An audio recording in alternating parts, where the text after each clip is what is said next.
At first, people thought it had to be a trick. A young man walking through the streets of Hyannis, Massachusetts, surrounded by 6 German Shepherds, none of them on leashes. Before we continue, please take some time to subscribe to Daily Dose, like and share this video. No collars, no commands shouted, just calm, quiet control. The dogs moved like a synchronized unit, eyes locked on him, steps perfectly in tune. The scene looked more like something out of a movie than real life. People stopped mid-conversation, cars slowed down, and heads turned. Was this a professional dog trainer, an illusionist, or something else entirely?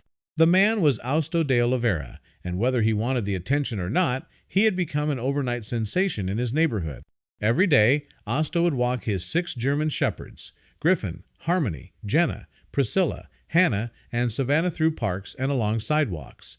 No shouting, no tugging, no tension. Just flawless harmony. The dogs didn't break formation, didn't bark at passing dogs, and didn't flinch when children ran by squealing. To the average person, this kind of control seemed impossible. Even seasoned trainers were left scratching their head. What truly baffled everyone wasn't just the discipline of the dog sit, was how natural it all seemed. Austo didn't use treats or harsh tools. In fact, when one observer crept closer to examine the dogs, they found nothing attached to them at all. No leashes, no visible training devices, just invisible trust. As word spread, Austo became a walking mystery. Residents of Hyannis began whispering theories about the man who never raised his voice but commanded so much respect. Some applauded his skill, while others grew suspicious. How could one person, especially someone so young, control such powerful dogs with only body language and whispers? Soon, curiosity morphed into concern. Some locals began questioning whether the dogs were trained through force. Austo was polite but distant. He didn't talk much, didn't attend neighborhood events, and was rarely seen without his dogs. That alone made people wary. Rumors spread. Some whispered about electric collars hidden under thick fur. Others were convinced he was brainwashing the animals somehow. And one woman, an outspoken animal rights activist, took it a step further. Convinced that no dog would behave like that naturally, she began digging. Literally. She searched through Austo's trash for clues, questioned neighbors, and even started a petition demanding an investigation. She claimed she was only doing what was right. After all, if there was abuse going on behind closed doors, someone had to speak up. Eventually, pressure mounted. With enough signatures collected and enough noise made, authorities were forced to act. One quiet morning, officers arrived at Austo's apartment with a search warrant. The scene that greeted them wasn't what they expected.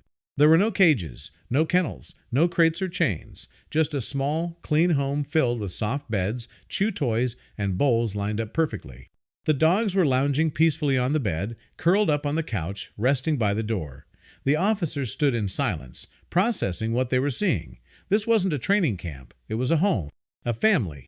Still unsure, authorities brought in animal behavior experts to observe Austo and the dogs for several days. Cameras were installed. Feeding times, routines, interactions, everything was monitored.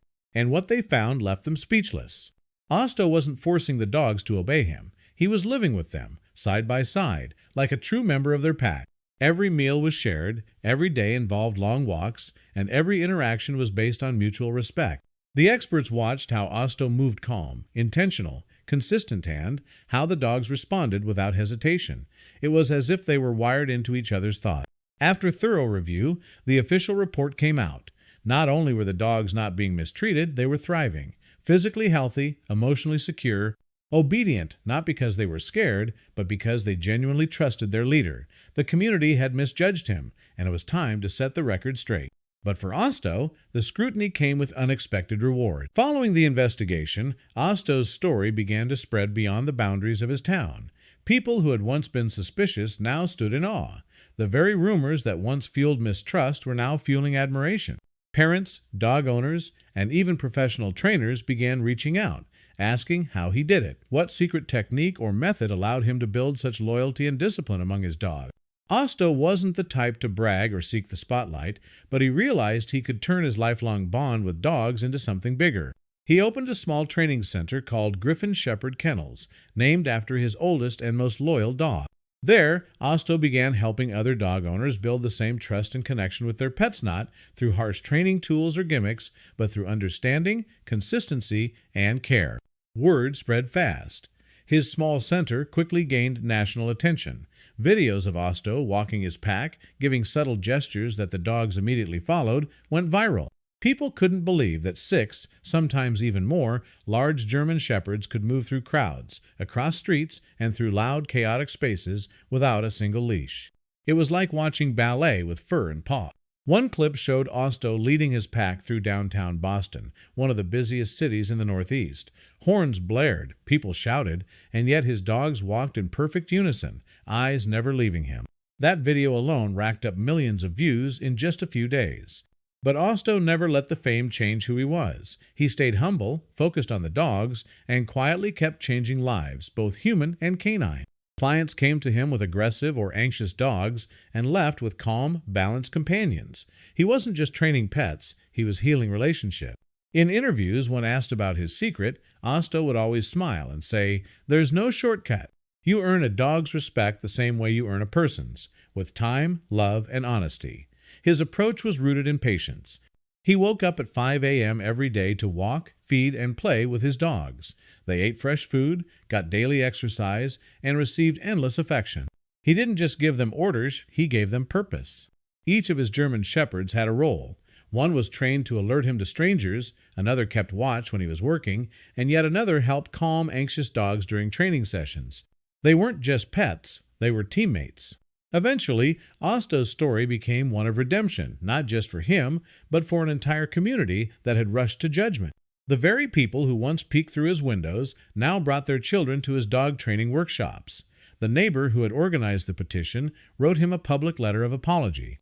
And Osto, always graceful, forgave them all. "People fear what they don't understand," he said, "but sometimes they just need to see the truth for themselves." And that's exactly what his life had become, a living example of what's possible when trust replaces fear. Today, Osto continues to walk with his beloved pack, now occasionally joined by dogs in training. His story inspires thousands across the world to rethink the way they see animals, and maybe even rethink the way they treat each other. So, next time you see someone walking quietly with a group of dogs shouting, "No leashes, just connection," remember Osto de Oliveira, the man who let his actions speak louder than words. The man who didn't just train dogs, she earned their heart. Over time, Osto began hosting weekend meetups in local parks. Dog lovers from all walks of life, families, seniors, even fellow trainers would gather just to watch him work. Some brought their own dogs in hopes of learning a thing or two. Osto never charged for these events. He saw them as a chance to share his philosophy, that dogs don't need to be dominated, they need to be understood. He encouraged owners to look beyond obedience and focus on communication, consistency, and respect. One particularly memorable moment came during a rainy spring afternoon. A small boy, no older than 7, nervously approached Osto holding a leash attached to a trembling, hyperactive puppy. The dog was yanking, barking, and totally out of control. Osto knelt beside the boy and calmly showed him how to slow his breathing, loosen his grip, and simply stand still. In less than 5 minutes, the puppy settled down, looking up at the boy with new trust. The crowd fell silent, then broke into applause. It wasn't magic, it was present. Osto had just shown a child how to become a leader without ever raising his voice.